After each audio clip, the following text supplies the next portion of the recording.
아멘. 다 같이 신앙 고백하시겠습니다.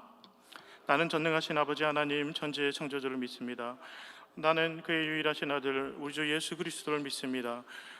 그는 성령으로 잉태되어 동정녀 마리아에게서 나시고 본디오 빌라도에게 고난을 받아 십자가에 못 박혀 죽으시고 장사된 지 사흘 만에 죽은 자 가운데서 다시 살아나셨으며 하늘에 오르시어 전능하신 아버지 하나님 우편에 앉아 계시다가 거기로부터 살아있는 자와 죽은 자를 심판하러 오십니다.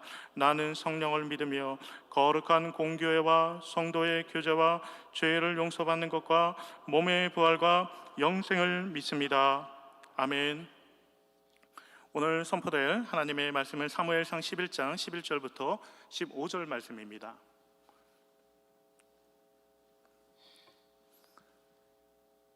사무엘상 11장 11절부터 15절 말씀을 우리 한 목소리로 합독하시겠습니다. 사무엘상 11장 11절부터 15절 말씀입니다.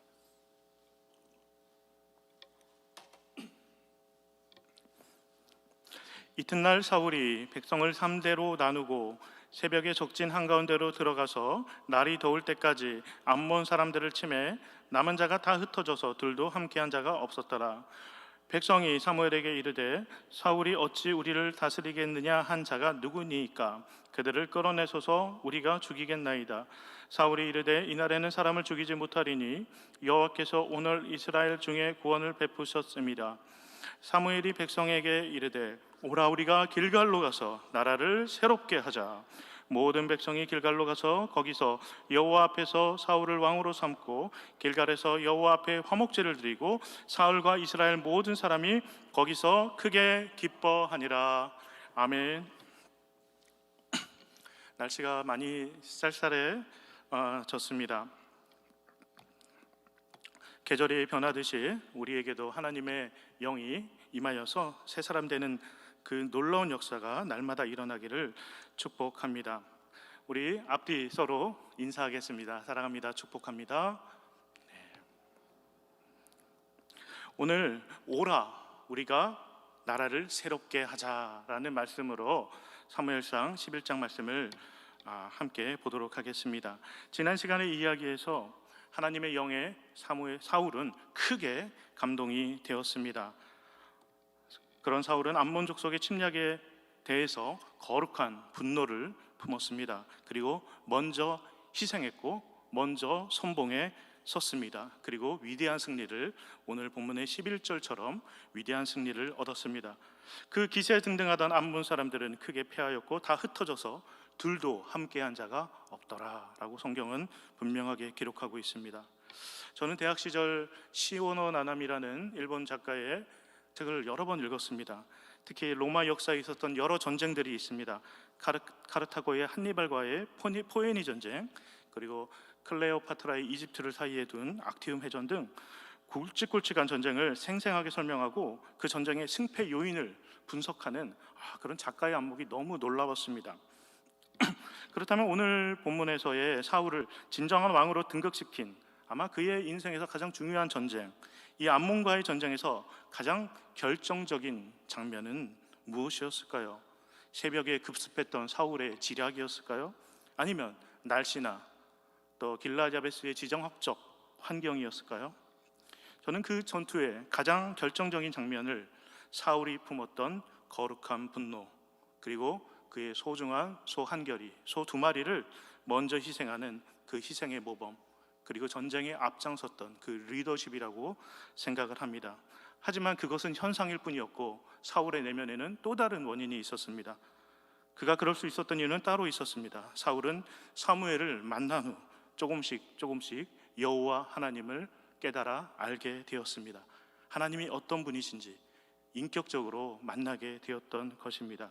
그러면서 사울은 하나님이 분명히 살아계시며 하나님의 이름과 하나님의 백성이 모욕을 당할 때 하나님께서 결코 가만히 계시지 아니하실 것이라는 것을 확신하고 있었습니다.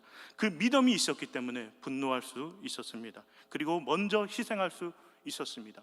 그 희생보다 더 큰 상급을 주님께서 주실 것을 믿었기 때문입니다. 그래서 그는 전쟁의 선봉에 설 수 있었습니다. 그의 거룩한 분노는 만만한 약자를 향한 분노가 아니었습니다. 화풀이와 같은 분노가 아니었습니다. 죽기를 각오한 분노였습니다. 하나님의 영광을 위한 거룩한 분노를 했을 때 하나님께서 그와 함께 하셨습니다. 싸움에서 가장 중요한 것은 이미 이겨놓고 싸운다는 마음입니다.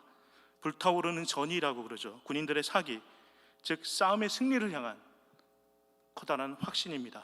이겨놓고 싸운다. 매우 중요한 것입니다. 객관적으로 볼 때 암몬 족속은 그럴 대상은 아니었습니다. 너무나 강했습니다. 암몬 또한 스스로 강하다는 것을 알았기 때문에 길르앗 야베스 사람들이 도움을 청하러 간다고 할 때도 할 테면 해봐라 하는 식으로 내버려 두기까지 했습니다. 사울과 이스라엘 백성들 역시 그 사실을 잘 알고 있었습니다. 그러나 살아계신 하나님을 믿고 이미 승리한 마음으로 하나같이 전투에 임할 때 그들은 결국 승리했습니다. 그 승리가 여러분의 삶 가운데도 가득하시기를 간절히 축복합니다. 우리는 지금 편하게 교회를 다니며 자유롭게 신앙생활을 하는 것 같아 보이지만 한 걸음 뒤로 물러나 우리나라, 우리 사회 전체 속에서 위태롭고 외롭게 놓여있는 한국 교회를 바라보면 교회 역사상 어느 때보다 심한 위기 상황 가운데 우리가 놓여 있다는 것을 알 수 있습니다. 한마디로 우리는 지금 소리 없는 영적 전쟁터의 한 복판에 놓여 있습니다. 괜히 여러분 겁주고 교회로 묶어두려는 말씀이 아닙니다. 오늘날 영적 전쟁의 상황을 우리가 인지하지 못할 정도로 오늘날의 영적 전쟁은 위태롭게 그리고 우리에게 불리하게 진행되고 있는 것이 사실입니다. 물질 지상주의, 세속화, 또 상대주의, 인본주의 등이 그리고 코로나로 인해서 어쩔 수 없는 상황이기도 했지만 어느새 우리는 기도와 예배에 대해서 적당하게 해도 된다는 그런 마음을 갖게 된 것이 솔직한 고백일 것입니다. 젊은 사람들의 탈기독교, 탈종교화 현상은 너무나 심각하고 너무나 빠르게 가속화되고 있습니다. 그렇다면 우리의 대적의 입장에서는 어떨까요? 여러분, 손자병법에는 전쟁을 하지도 않고 이기는 법이 가장 좋은 전략이다 라는 말이 있습니다. 사탄은 이제 굳이 우리와 대놓고 싸우려고 하지 않습니다. 우는 사자의 모습이 아니라 이제는 간교한 이리의 속삭임으로 하나님의 사람들의 영혼을 침노하려 들고 있습니다. 사랑하는 성도 여러분, 우리는 어느 때보다 치열한 영적 전쟁터의 한가운데 놓여 있습니다. 그런 우리에게 사울에게 임했던, 이스라엘 백성에게 임했던 하나님의 영이 강력하게 임하시기를 소망합니다. 우리가 그 영을 통해서 먼저 새 사람이 되어야 합니다. 말씀의 능력을 덧입는 예언의 능력이 사울에게 임했던 것처럼 우리에게도 임해야 합니다. 우리에게 하나님의 이름이 만홀히 여김받고 하나님의 사람들이 쉽게 포기하고 쓰러지며 교회가 세상의 걱정거리로 취급받는 이 영적인 상황에 대한 거룩한 분노가 끌어올라야 하는 것입니다. 교회가 누군가 어떤 사람의 소유가 되고 어떤 사람들의 욕망의 터전이 되어서는 안 될 것입니다. 너나 할 것 없이 우리 모두가 사울처럼 선봉에 서서 그 거룩한 영적 싸움터로 나가야 할 것입니다. 내가 먼저 희생하고 내가 먼저 손해보는 마음으로 앞장서야 할 것입니다. 우리 모두는 왕같은 제사장으로 부르심 받았습니다. 누가 참된 리더입니까? 싸움터에 앞장서는 사람이 리더입니다. 암몬족 침략의 소식을 들은 모든 사람들은 두려움에 떨며 울기만 했습니다. 앞으로 나서는 사람은 아무도 없었습니다. 그러나 사울을 보십시오. 일찌감치 왕으로 선택받았고 기름 부음 받았고 선출되었지만 하나님의 영을 입고 거룩한 분노를 품고 먼저 희생하는 마음으로 싸움터에 앞장서서 승리하였을 때 그제서야 비로소 왕으로 인정받게 된 것입니다. 사랑하는 성도 여러분, 여러분을 축복합니다. 리더가 되십시오. 이 시대의 진정한 왕 같은 제사장이 되시기 바랍니다. 오늘날에는 예전과 같은 왕은 더 이상 없습니다. 우리 개혁교회는 그리스도 예수를 주로 고백하는 모든 사람들이 제사장입니다. 모든 사람이 왕 같은 제사장입니다. 말 그대로 이제는 리더, 앞장서는 사람이 리더입니다. 사울을 보십시오. 싸워 승리하는 사람이 리더입니다. 오늘날의 영적 전쟁의 상황을 간파하고 진정한 영적인 대적이 어디에 있는지 분명하게 간파하는 그런 영적 안목, 그리고 싸움터로 앞장서 나가는 여러분 되시기를 간절히 축복합니다. 여러분, 우리 대적이 신천지인 줄 아십니까? 우리의 대적이 무신론자들이나 타 종교인들인지 아십니까? 동성애자들이나 교회를 다니지 않는 정치인들이나 교회를 탄압하는 법조문인 줄 아십니까? 장기판으로 볼 때 그것들은 졸개들일 뿐입니다. 장기판의 장기하를 여러분 보시기 바랍니다. 이 편이나 저 편이나 비슷합니다. 똑같이 생겼습니다. 우리의 진정한 대적은 어쩌면 우리 모습 속에, 우리 안에 숨어 있습니다. 장기판의 왕을 보십시오. 많이 움직이지 않습니다. 그 자리에 또아리를 tum고 기회를 엿보고 있습니다. 예수님을 판 사람도 제자들 가운데 하나였습니다. 심지어 예수님이 가장 아끼던 베드로조차 사탄의 수하 노릇을 해서 꾸지람을 받은 적이 있습니다. 우리의 대적은 우리의 마음속에 있다는 것을 우리는 꼭 알아야 합니다. 사랑하는 성도 여러분, 영적인 안목으로 바라보셔야 합니다. 예수님의 마음과 예수님의 뜻, 예수님의 길, 예수님의 꿈을 가로막는 것이 있다면 그것이 무엇이 되었건 간에 바로 우리의 대적이라는 사실을 알아야 합니다. 그러기 위해서는 우리는 무엇보다 예수님을 알아야 합니다. 예수님을 더욱더 배워야 합니다. 예수님을 더 사랑해야 됩니다. 예수님을 더 공부해야 됩니다. 예수님을 더욱 따라야 하는 것입니다. 우리는 교인이라고 하기 전에 기독교인입니다. 기독은 바로 그리스도를 말합니다. 그리스도는 오직 예수입니다. 예수 안에서 다시 태어난 사람, 예수 안에서 영원히 살기 때문에 우리 육신이 살고 죽는 것은 이제 더 이상 우리의 근본적인 문제가 아닌 사람이 되어서 우리는 이 삶을 살되 영원 속에서 살며 이 생에 주어진 단 한 번의 삶이기에 최대한 정성껏, 최대한 아름답고, 최대한 기쁘게, 최대한 올바르게 사는 것일 뿐이지 삶과 죽음에 휘둘리는 그런 부류의 사람들은 더 이상 아닙니다. 영원 속에서 현재를 뜻있게 사는 사람들이 바로 우리들입니다. 그런데 여러분, 우리 왜 이렇게 아둥바둥하며 삽니까? 왜 이렇게 두려워하며, 왜 이렇게 주저하며, 왜 이렇게 아까워하며 사십니까? 왜 육신으로 누리는 것에 집착하십니까? 우리는 예수인들입니다. 그리스도인들답게 품격 있고 아름답게 삶과 죽음의 한계를 넘어서 예수님과 함께 영원 속에서 오늘을 살아가시는 참된 그리스도인 여러분 되시기를 간절히 축복합니다.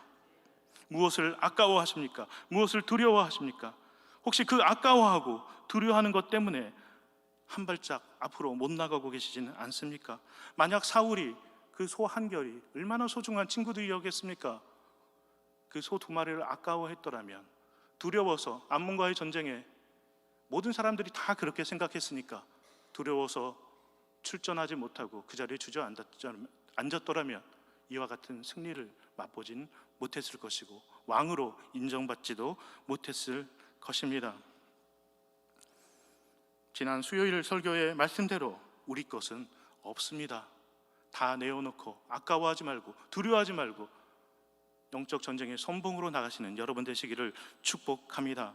빌립보서 1장 20절 21절 말씀은 우리가 너무나 잘 아는 말씀입니다. 오늘날 영적 전쟁터를 살아가는 이 시대의 그리스도인들이 이 군인들의 복무신조가 있지 않습니까? 그 복무신도처럼 마음에 새겨야 할 말씀입니다. 나의 간절한 기대와 소망을 따라 아무 일에든지 부끄러워하지 아니하고 지금도 전과 같이 온전히 담대하여 살든지 죽든지 내 몸에서 그리스도가 존귀하게 되게 하려 하나니 이는 내게 사는 것이 그리스도니 죽는 것도 유익함이라. 이 말씀을 복무신조처럼 품고 십자가의 군대로서 영적 싸움터로 나가는 여러분 되시기를 축복합니다. 우리는 여전히 영적 전쟁터 가운데 있습니다. 거리두기를 지켜나간다고 해서 뜨겁게 기도하지 못할 일은 없습니다. 비록 여전히 예배의 자리가 제한되긴 하지만 어찌하든 내가 있는 이곳이 어디가 되었든 간에 예배의 자리로 지키려고 몸부림치지 못할 것도 없습니다. 모든 것이 조심스럽지만 사실 지금은 그 어느 때보다 간절하게 주님의 이름을 외쳐 부를 때 아닙니까? 전쟁의 승리를 목도한 이제 사무엘은 이스라엘 백성에게 이렇게 외칩니다. 오늘 설교의 제목이죠. 오라, 우리가 길갈로 가서 나라를 새롭게 하자. 오늘날의 영적 전쟁에서 승리할 우리를 통해서 우리 나라도, 우리 한국교회도, 우리 교회도 늘 새롭게 되기를 간절히 소망합니다. 이어지는 본문에서 사울은 위대한 승리를 통해 리더로, 이스라엘의 진정한 왕으로 굳게 서게 되었습니다. 이스라엘 온 백성으로부터 왕으로 인정받게 됩니다. 오늘 말씀을 통해서 그렇게 승리한 사울이 하나님의 역사하심을 기억하는 가운데 어떻게 성숙한 모습을 보이는지 마지막으로 살펴보도록 하겠습니다. 요단강 동편 전쟁터의 한가운데서 승리에 치유했던 몇몇 사람들이 얼마 전 사울이 왕으로 뽑히게 되었을 때 사울을 깔보고 그의 직분을 의심했던 사람들을 기억해냈습니다. 12절입니다. 백성이 사무엘에게 이르되 사울이 어찌 우리를 다스리겠느냐 한 자가 누구니이까 그들을 끌어내서도 우리가 죽이겠나이다. 사무엘상 10장 27절을 보면 사울이 왕으로 선출된 후에 어떤 불량배가 이 사람이 어떻게 우리를 구원하겠느냐라고 비아냥대고 멸시하고 예물을 바치지 않았던 일이 있었습니다. 이제 그들은 사무엘에게 나아가 사울을 왕으로 택한 것을 의심하던 그들을 죽여달라고 요구했습니다. 그러나 사울은 거룩한 날에 그 누구도 죽여서는 안 된다는 반응을 보입니다. 굉장히 성숙한 모습입니다. 우리는 이 사울의 반응을 통해서 몇 가지 생각을 할 수 있습니다. 먼저 사울은 그와 같은 마음을 품었던 이유가 먼저 길르앗 야베스를 구한 것이 자신이 아님을, 이기게 하시고 구원해 주신 이는 오직 여호와 하나님이셨음을 기억하고 있었습니다.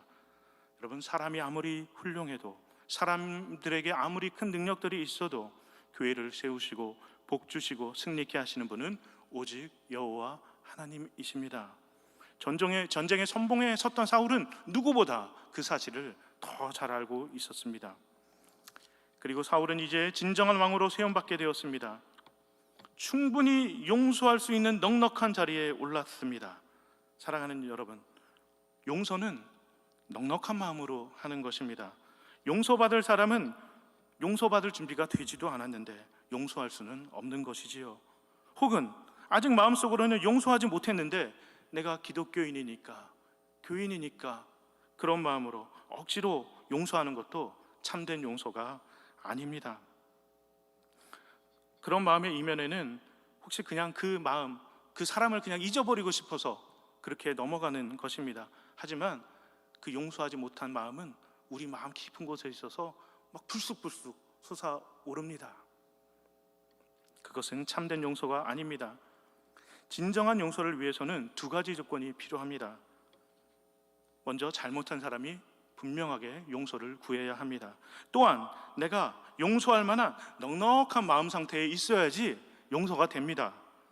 사울은 위대한 승리를 통해서 이제 왕으로 완전히 인정받게 되었습니다. 사울을 모욕하던 불량배들은 이제 그의 신하일 뿐입니다. 머리를 조아리고 목숨을 구걸하고 있습니다.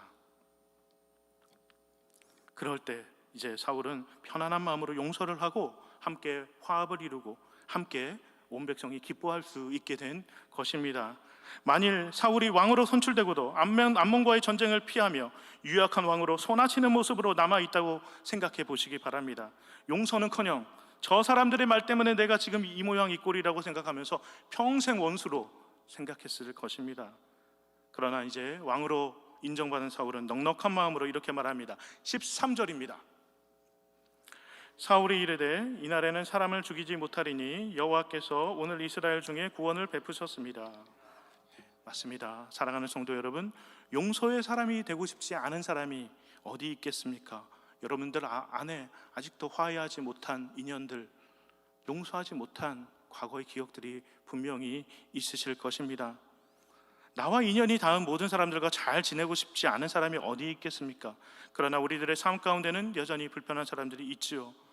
그러나 가만히 보면 그 불편함은 그 사람들 때문이 아니라는 것입니다. 우리에게 하나님의 은혜에 넉넉함이 없기 때문입니다. 우리의 삶이 현실이 여전히 보잘것없다고 스스로 생각하기 때문에 그런 사람들을 넉넉히 품지 못하는 것입니다. 물론 그 사람들이 먼저 용서를 구하지 못한 이유도 있지요. 그러므로 우리에게는 하나님의 충만한 은혜가 필요합니다. 여러분들의 용서와 여러분들의 화해를 위해서라도 하나님께서 여러분들을 충만하게 축복해 주시고 넉넉한 사람으로 만들어 주시기를 축복합니다. 그러나 세상적인 조건, 물질적인 조건들, 이런 것은 다 조건적이고 상대적인 것입니다. 그러나 변하지 않는 조건이 있죠. 하나님을 알고 하나님 안에서 사는 것. 구원의 참 은혜를 진정 누리는 것, 그리고 예수와 동행함으로 세상 무엇도 침해할 수 없는 참된 기쁨을 누릴 때 우리는 진정 충만한 은혜를, 세상 그 무엇도 침노할 수 없는 충만한 은혜를 누립니다. 이미 주어진 그 은혜를 우리는 굳게 붙들고 그 안에서 풍성함을 누릴 수 있어야 합니다. 그래야 용서의 넉넉한 마음이 우리에게 생기는 것입니다. 그 은혜가 여러분께 충만하게 임하기를 축복합니다. 구원의 은혜와 용서와 이제 화해와 기쁨이 가득한 이스라엘 온 백성이 되었습니다. 그 모습을 본 사무엘은 감격했습니다. 그리고 이렇게 말합니다. 14절입니다. 사무엘이 백성에게 이르되 오라 우리가 길갈로 가서 나라를 새롭게 하자. 여기에서 우리는 길갈이라는 지명을 기억해야 합니다. 길갈이라는 이름은 여호수아 5장과 연관이 됩니다. 여호수아 5장 9절입니다. 여호와께서 여호수아에게 이르시되 내가 오늘 애굽의 수치를 너희에게서 떠나게 하였다 하셨으므로 그 곳 이름을 오늘날까지 길갈이라 하느니라. 아멘.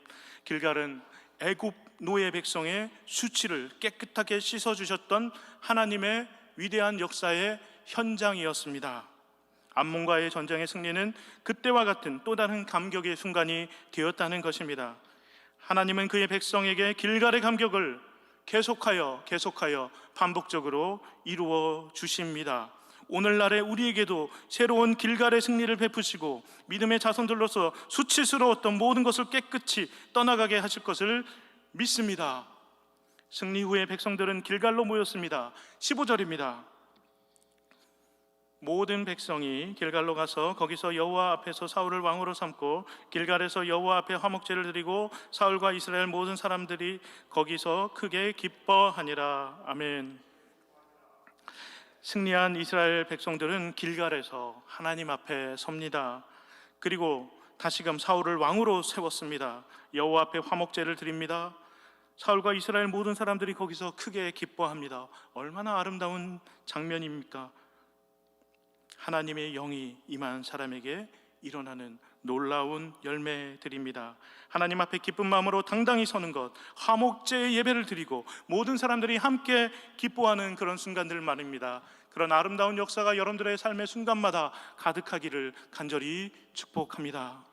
이 기쁨을 누리기 위해서는 우리의 진짜 대적을 올바로 발견하는 영적 안목이 필요합니다. 그리고 먼저 행동하는 거룩한 분노, 그리고 싸움에 앞장서는 용기가 필요합니다. 우리 먼저 지금의 영적인 상황 앞에서, 이 영적인 전쟁터와 같은 상황 속에서 하나님께 울부짖어야 할 것입니다. 우리에게 영적인 안목을 주시도록, 우리의 진짜 대적이 무엇인지 똑바로 바라보도록, 그리고 믿음으로 한 걸음 한 걸음 우리가 찬송하였듯이 천성을 향하여 앞으로 나아가는 용기를 주시도록 간절히 기도해야 할 것입니다. 여러분, 아까워하지 마시기 바랍니다. 두려워하지 마시기 바랍니다. 사람들 반응 살피면서 숨어버리지 마시기 바랍니다. 우리는 이미 이긴 싸움으로 초청을 받았습니다. 모든 것을 내어놓고 또 용기를 갖는 마음으로 이 영적 전쟁터의 선봉에서는 저와 여러분이 되어서 오늘날 또 다른 길갈의 승리를 눈앞에서 날마다 목도하는 저와 여러분, 그리고 우리 이천중앙교회가 되기를 간절히 축복합니다.